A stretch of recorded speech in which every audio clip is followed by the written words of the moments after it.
Hi, my name is Dale Walkowski, and my book is The Wizard of Oz for this week's controversial literature. I was curious to look up other books that were banned or considered controversial, and so I looked up a bunch and saw The Wizard of Oz on the list, and I was just very curious because I grew up with this story. Our family used to watch the movie every Sunday, or not every Sunday, sorry, every year. It was on once a year, and it was an innovative movie because it was the first movie to use Technicolor. If you've seen the movie, you remember the horse of many colors that walks around Munchkin Land. And so I was just curious why this book was banned. So when I looked up why this book was banned, specifically, it talked about depicting strong female characters, which of course is the Wicked Witch of the West and Glinda, the Good Witch.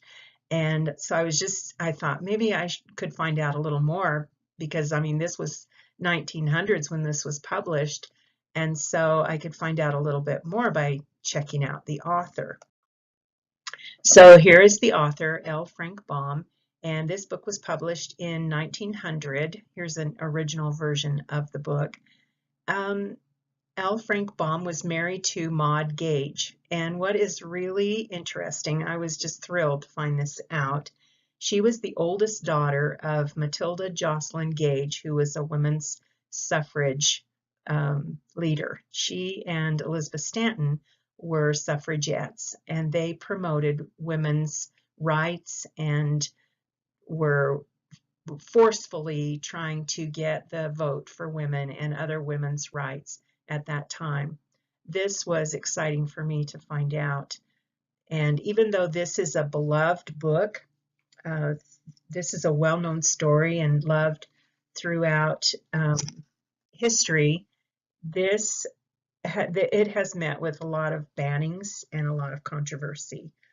And he says when he wrote the book that he just wanted kids to have pleasure from it. He says, quote, "The Wonderful Wizard of Oz was written solely to pleasure children today. It aspires being a modernized fairy tale in which the wonderment and joy are retained and the heartaches and nightmares are left out."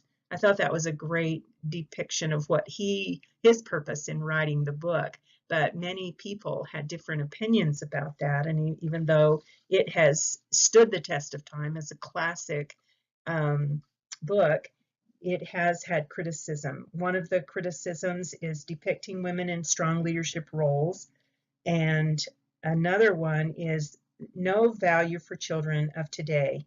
And it says that the stories and characters are negative and brought children's minds to a cowardly level. But a man named Dr. Russell Nye of Michigan State University, he said this. He said, if the message of the Oz books that love, kindness, and unselfishness make the world a better place has no value today, then maybe the time is ripe to reassess a good many of other books besides the Detroit Library's approval list of children's books. I thought that was really interesting. But the most recent banning in our history, it was in 1986, when a group of fundamentalist Christians, these families, refused to have their children go to the school that this book was going to be read at. They did not want their children to participate. So they took it to the courts, and they stated that this was their argument. The novel's depiction of benevolent witches promoting the belief that essential human attributes were individually developed rather than God-given. So they argued that all witches are bad, therefore it was logically impossible for good witches to exist. So in summary, the character Glinda, the good witch, they did not believe in her. They believed that she was really, really bad anyway. And so one of the parents stated this: "I do not want my children seduced into godless supernaturalism, arguing that books promoted self-reliance, rather than dependency on God to provide salvation. So the judge decided that these kids should not have to participate in school in this project, and that did not please the parents. They wanted this book banned, and so they decided to go to the Supreme Court, the United States Supreme Court, and the Supreme Court refused to hear their case, and so it kind of got stopped in its tracks.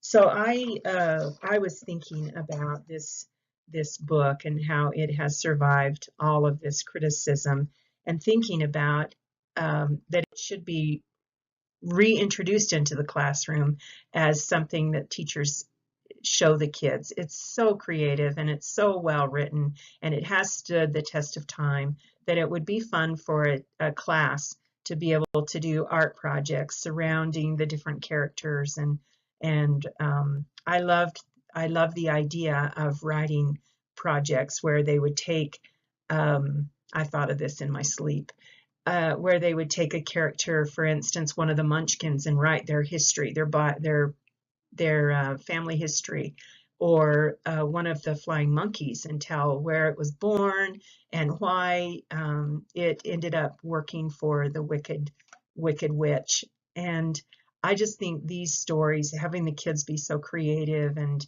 introducing these things, would be a great way to promote this book. And as far as banning books and controversial literature, my stand on that is that parents have that right to decide what their children are exposed to. Definitely, parents aren't going to be able to control everything that their kids are exposed to. But as far as books that are in their home and books in schools, parents should be aware of what their kids are exposed to and be able to have that say. And I enjoyed doing this presentation. I hope you enjoy it. Thank you.